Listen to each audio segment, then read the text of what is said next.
Municipal committee حویلی لکھا نے کام چھوڑ ہڑتال کر دی۔ شہر میں جگہ جگہ گندگی کے ڈھیر لگ گئے۔ 7 ماہ قبل گٹر میں گرنے والے بچے کا تاحال کوئی سراغ نہ مل سکا۔ زمین کھا گئی یا آسمان۔ مزید جانتے ہیں اپنے نمائندہ اشتیاق احمد جٹ سے۔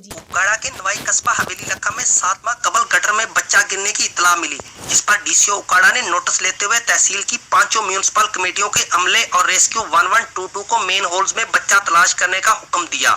تلاش کا عمل 20 روز تک جاری رہا۔ تلاش میں جدید طریقہ کار بھی اپنایا گیا۔ صحافی و سماجی کارکن کی ذاتی کوشش سے نائٹ ویژن کیمرہ سے بھی لائنوں کی چھان بین کی گئی۔ ریسکیو آپریشن کے بعد ریسکیو 1122 نے اپنی 3 الگ الگ تحریری رپورٹس میں بچے کے گٹر میں گرنے کے معاملے کو مشکوک قرار دیتے ہوئے آپریشن بند کر دیا۔ دوسری جانب بچے کے والد کی مدعیت میں میونسپل کمیٹی عملہ کے خلاف 322 کے تحت تھانہ حویلی لکھا میں مقدمہ درج کر لیا گیا۔ بچے کے والد نے تفتیش کے دوران اپنا موقف پیش کیا کہ میرے بچے کو میرے رشتہ دار نے اغوا کر لیا ہے۔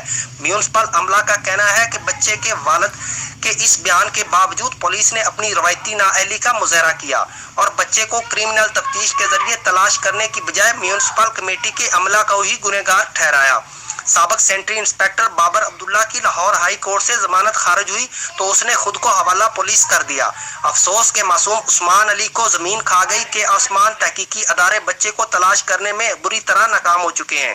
اشتیاق Ahmed Jatt, district reporter, QBN news, Okara.